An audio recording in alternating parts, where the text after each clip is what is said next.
चिट्ठी आई है चिट्ठी आई है, बड़े दिनों के बाद नई भर्ती के साथ मैं भी तो भैया आया हूँ। राम राम राम राम जी साਰਿਆਂ ने, मैं तारा साथी मोहित पुनिया ताम साਰਿਆਂ का जॉब से टारगेट यूट्यूब पर चैनल स्वागत करूँ सू।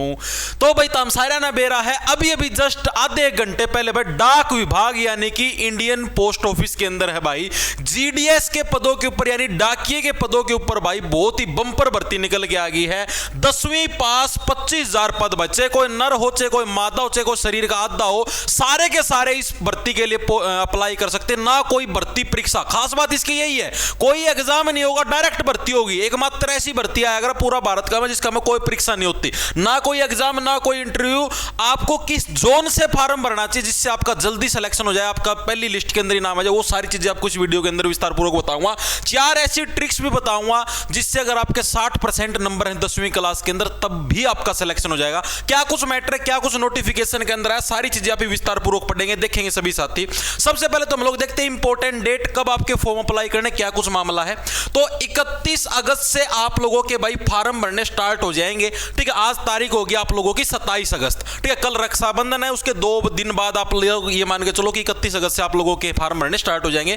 फॉर्म भरने की लास्ट डेट 19 सितंबर 2026 शाम को 5 बजे तक आप लोग फॉर्म भर सकते हो। फॉर्म का मैं तार पर कि में गलती हो जाए, कुछ भी आपसे मिस्टेक हो जाए तो करेक्शन डेट रहेगी 23 सितंबर से लेकर 24 सितंबर यानी 2 दिन की आपको करेक्शन डेट का टाइम मिलेगा। ओके जी। उम्र कम से कम 18 वर्ष, ज्यादा से ज्यादा 40 वर्ष यानी 18 से 40 साल के जितने भी नर और मादा हैं, मार्केट के अंदर अपने पंख फैलाए हुए बैठे हैं, जिनकी पिंडिया के ऊपर 2-2 इंच के बड़े बड़े बाल आ रहे हैं, वो सारे के सारे इसका मैं फॉर्म भर सके, किसी की कोई दिक्कत नहीं है। ओके जी।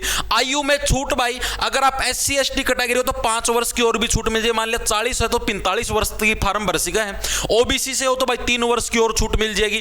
EWS के अंदर कोई छूट नहीं मिलेगी। अगर PWBD से हो तो 10 वर्ष की छूट भी मिल जाएगी, तो ये और भी छूट है। भर्ती प्रक्रिया समाप्त होने की तिथि, ये जो भर्ती प्रक्रिया ये चलेगी आपकी इस साल के एंड तक, यानी 2 से 3 आपकी हर साल 3 से 4 लिस्ट आया करे, वो तीनों चारों लिस्ट आपकी 31 दिसंबर 2026 तक ही आएंगी। उसके बाद आपकी कोई भी लिस्ट जारी नहीं होगी। तो अगर कोई साथी ने सोचा ना भाई हाँ भाई 5वीं लिस्ट और आओगी, 6ठी और आओगी, तो ऐसा कुछ नहीं आना। सिर्फ आपकी 3 से 4 लिस्ट आओगी और वो भी आपकी 31 दिसंबर 2026 तक सारी आ लेंगी। मनु को लेंगे रिजल्ट है तारा 31 ना होगा, रिजल्ट तो इसका महीना में काट दिया करेंगे। एक तो हम फॉर्म अप्लाई करो, मान के चलो लास्ट डेट 19 है, करेक्शन कुरेक्शन 24 है, तो तमनु मान के चलो आगे अक्टूबर का एंड लग तारती दिवाली पर तोहफा दे देंगे, अक्टूबर का एंड लग तारी पहली लिस्ट आ जाएगी। ठीक है, आगे देखते आगे क्या कुछ मैटर है भाई। शैक्षणिक योग्यता क्या है, किसी भी मान्यता प्राप्त बोर्ड से 10वीं पास हो, चाहे हरियाणा बोर्ड था हो, चाहे CBSE बोर्ड था, चाहे कोई सा भी बोर्ड था, पूरे ऑल इंडिया लेवल की भर्ती है। नू ना समझ लो सिर्फ हरियाणा की, पूरा ऑल इंडिया लेवल की, कोई दिल्ली यूपी कड़ता बिलोंग कर दो। 10वीं पास कंपलसरी है। 10वीं का मैं तारा पास मैथ और अंग्रेजी है, आपके पास ये 2 विषय होने चाहिए और इन दोनों के अंदर तुम पास हुए होने चाहिए। 10वीं तक है। आपको जो भी स्थानीय भाषा पढ़ी हुई होनी चाहिए, स्थानीय भाषा वो भी बताऊंगा आगे, ये तुम्हारे लिए जरूरी है। तुमने हिंदी पढ़ रखी है काफी है, कोई दिक्कत की बात नहीं। अन्य योग्यताएं, कंप्यूटर की थोड़ी मोटी नॉलेज होनी चाहिए, हालांकि कोई टेस्ट कोई सर्टिफिकेट कुछ नहीं चाहिए। बातें बड़का भड़क हो जाए, कंप्यूटर का डिप्लोमा चाहिए क्या जी, नो जाना चाहिए ना, कोई डिप्लोमा कोई सर्टिफिकेट कुछ नहीं। ये सिर्फ नॉर्मल चीज बताओ कि हाँ भाई उड़ा जाए कंप्यूटर भी चलाना पड़ा तो कंप्यूटर चलाना आना चाहिए, बात यह है। ठीक है, साइकिल भी या फिर 2 व्हीलर मोटरसाइकिल वगैरह चलाना आना चाहिए। जीवन यापन के लिए आय का अन्य साधन होना आवश्यक है। मतलब अगले खुद कहना लग रहे हैं अकेली इस भर्ती के ऊपर डिपेंड होकर अपना जीवन यापन नहीं कर सकते, आपके पास इनकम का और भी सोर्स होना चाहिए। तो थोड़ी सी तनख्वाह मिलेगी, ठीक है, 14-15 हज़ार रुपये तनख्वाह ही बताऊंगा कितनी मिलेगी। कदर नु सोचो ना भाई इस तनख्वाह में गुजारा हो जाए, अगले खुद गवा है, जीवन यापन के लिए और अन्य साधन होना चाहिए, अकेले इसका भरोसा ना रही हो। आगे देखते हैं फीस और प्रोसीजर क्या रहेगा। सामान्य OBC EWS के सिर्फ नर कैंडिडेट, नरों के लिए 100 रुपया गुप्तदान रहेगा। महिला हो, SC ST हो, PWD हो या ट्रांस वुमेन हो तो आपके लिए निःशुल्क कोई भी आपका फीस का प्रावधान नहीं रहेगा। ऐसा हमारे साथ अन्याय क्यों जी, क्योंकि बेटा तुम नर हो, नर होना पाप है, तुम्हारे पास छोटा सा सांप है। ठीक है, इसी वजह से क्या है ये आपको मतलब दुविधा का सामना करना पड़ेगा। चयन प्रक्रिया क्या होगी, कोई भी लिखित परीक्षा या इंटरव्यू नहीं होगा, ना कोई लिखित परीक्षा, डायरेक्ट लिस्ट ला गई यार, तामना फॉर्म भरा लिस्ट आ जाएगी। चयन पूरी तरीके से 10वीं कक्षा के अंकों के आधार पर, 10वीं में तारे जितनी भी परसेंटेज है उसी के बिहार पर आप लोगों का सिलेक्शन होगा।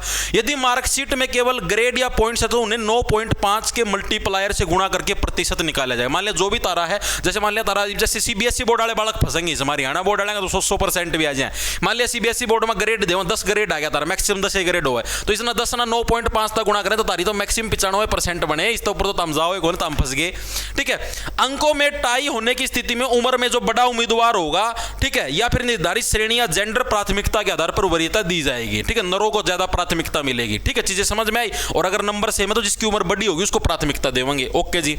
उसके बाद तनख्वाह और देख लो भाई, 2 पोस्ट है इसका, एक ब्रांच पोस्ट मास्टर की, एक आपकी असिस्टेंट ब्रांच पोस्ट मास्टर की। ठीक है, तो 2 पोस्ट हैं जिसको डाक सेवक भी बोल देते हैं आप ही। एक की तनख्वाह तो 12,000 से लेकर 29,380, वो आपके सर्कल पे डिपेंड करे आपकी ड्यूटी किस सर्कल के अंदर है। दूसरे की तनख्वाह 10,000 से लेकर 24,470। ठीक है, ये बड़ी पोस्ट है, ये छोटी पोस्ट है डाक सेवक वाली। ठीक है, इतनी तारती तनख्वाह मिलेगी। अब यह इतनी कौन मिला कर, या आपकी मान लो 17-18 हजार लगभग। जीडीएस कर्मचारियों को टाइम रिलेटेड कंटिन्यूटी अलावेंस और महंगाई भत्ता दिया जाता है, यानी डीए वगैरह भी मिलेंगे जो आपके नॉर्मल सेंट्रल गवर्नमेंट एम्प्लॉय या हरियाणा गवर्नमेंट के एम्प्लॉयज को मिलते हैं। ठीक है, बहुत सारे लोगों का डाउट होया कर कि हाँ भाई इतनी महंगाई भत्ता डीए वगैरह मिला कर, कौन वगैरह मिलेगा भाई। ठीक है, ओके जी। इसके बाद आप ये बात करें कि भाई आप लोग हैं, जो मैंने तुमको स्टार्टिंग के अंदर बताया था कि कहां से फार्म भरें कि इजीली सिलेक्शन हो जाए, तो आपको 2-3 मैं जोन बताता हूं। लाइक अगर आप आंध्र प्रदेश से फार्म भर जाओगे, ठीक है, तो कम नंबर में भी सिलेक्शन हो जाएगा, 60-65% 10वीं में तो भी सिलेक्शन हो जाएगा। असम का फार्म भरोगे तो भी कम नंबर में सिलेक्शन हो जाएगा। ठीक है, इसके अलावा अगर मैं आप लोगों से बात करूं, गुजरात से फार्म भरोगे तो भी 70-80% में सिलेक्शन हो जाएगा। इसके अलावा जम्मू कश्मीर से भरोगे तब भी सिलेक्शन हो जाएगा, कम नंबरों के वो बताने लगे रहे हूं जोन में तुमको। ठीक है, केरला से फार्म भरोगे तब भी कम नंबर में सिलेक्शन हो जाएगा। इसके अलावा महाराष्ट्र से भरोगे तब भी कम नंबर में काम चल जाएगा। नॉर्थ ईस्ट का कोई भी हमारे पास राज्य, लाइक अरुणाचल प्रदेश, मणिपुर, मेघालय, किसी से भी फार्म भरो तो कम नंबर में हो जाएगा। तो क्या हम फार्म भर सकते हैं जी? ऐसे नहीं भर सकते भैया, भर लो कोई दिक्कत नहीं, लेकिन एक दिक्कत आएगी। दिक्कत क्या आएगी जी? इसके अंदर एक रूल है कि अगर आप आंध्र प्रदेश से फार्म भरने लग रहे हो ना, तो आपको तेलुगु आनी चाहिए। ये इसी नोटिफिकेशन के अंदर ये रूल छिपया हुआ है। जैसे बहुत सारे लोग या बड़गो जी मैं हरियाणा का बिलोंग करूं, मैं यूपी का बिलोंग करूं, कि मैं तमिलनाडु का फार्म भर सकूं, क्या मैं केरल से फार्म भर सकता हूं? भाई बिल्कुल भर सकता, भरने में कोई दिक्कत नहीं, तेरे को वहां की लैंग्वेज आनी चाहिए। बात ये है क्योंकि जब भी आपका सिलेक्शन होगा, तो अगर आप किसी पर्टिकुलर लैंग्वेज वाले स्टेट में अगर आपका सिलेक्शन हो ना, पर्टिकुलर लैंग्वेज का मतलब समझो, जैसे भाई आंध्र प्रदेश का मैं तेलुगु बोल रहा है, अगर तारा सिलेक्शन आंध्र प्रदेश का है ना, तो तारा लैंग्वेज टेस्ट करवाया जाओगा। लैंग्वेज टेस्ट का मतलब जी तार पर तेलुगु बुलवा के देखेंगे। ठीक है, तेलुगु का तार पर वो करवाओगे, मतलब कि रिटन टेस्ट भी होगा, इंटरव्यू भी होगा तेलुगु भाषा का। सिर्फ मतलब वो इसीलिए होगा कि हाँ तमने तेलुगु बोलनी आओ को नहीं आती। यानी सीधी सी बात, अगर तमने 10वीं क्लास के नंबर अगर आपके कम है, कम नंबर होते हुए भी सिलेक्शन लेना, तो भाई एक भाषा सीख लो, चाहे तेलुगु सीख लो, तमिल सीख लो, बंगाली सीख लो, ठीक है, और कोई सी भाषा सीख लो। बात यह है, हिंदी तो नैरी अगर तुम भाषा सीखो, इंग्लिश नहीं है, इंग्लिश कहीं पे भी लागू नहीं है। हिंदी से अलग कोई सी भी भाषा सीख लो, गुजराती सीख लो, जो सी सीखी जाओ, कम परसेंटेज का में भी सिलेक्शन हो जाएगा। और बोलो, यह वो ट्रिक है। ठीक है, बाकी देखो जहां जहां पर हिंदी लिख रखा ना, तुम वहीं पे अप्लाई कर सकते हो भाई। अप्लाई तो उड़े भी कर सीखो, लेकिन उड़न है भाई सिलेक्शन है, फिर लिस्ट तो बाहर लिखोगे, तुम उड़े इंटरव्यू लेोगे, तारा गुजराती भाषा बुलवाएगी, देखे तो नहीं बोलनी है तो तारी छुट्टी कर देंगे। ठीक है, तो जहां जहां पर ये पूरी लिस्ट है, ये तुम्हें जो अपना टेलीग्राम चैनल मिलेगा, डिस्क्रिप्शन में लिंक मिल जाएगा, और अपना व्हाट्सएप चैनल मिलेगा, उसको ज्वाइन कर लेना। ठीक है, उधर मैं आप लोगों को है मतलब ये शेयर कर दूंगा, पूरा चार्ट आप देख लेना। जैसे आप बिहार से भर लो, बिहार में हिंदी भाषा है, छत्तीसगढ़ में हिंदी भाषा, दिल्ली में हिंदी है। हरियाणा जोन से मत पढ़ना, हरियाणा में जिसके नो समझ लो 99% और 99 तो ऊपर होना, वो ही भरियो, क्योंकि हरियाणा में 99 तो नीचा कट ऑफ नहीं आया कर भाई। ठीक है, और से आप किसी से भर लेना भाई।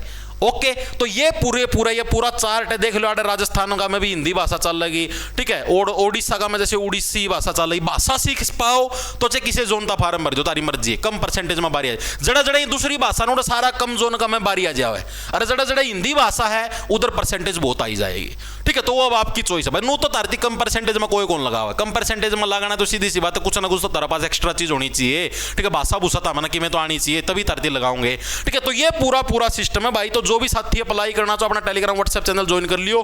ठीक है, 31 तारीख ना लिंक शेयर कर दियो अपना टेलीग्राम व्हाट्सएप चैनल के ऊपर। ठीक है, और भी कुछ भी पहली दूसरी लिस्ट आओगी तो अपने इस चैनल के साथ जुड़ जाना। भर्तियों से रिलेटेड सारी इन्फॉर्मेशन आपको अपने इसी चैनल के ऊपर मिलेगी। लंडा ले लो, खाए जाओ फटाफट।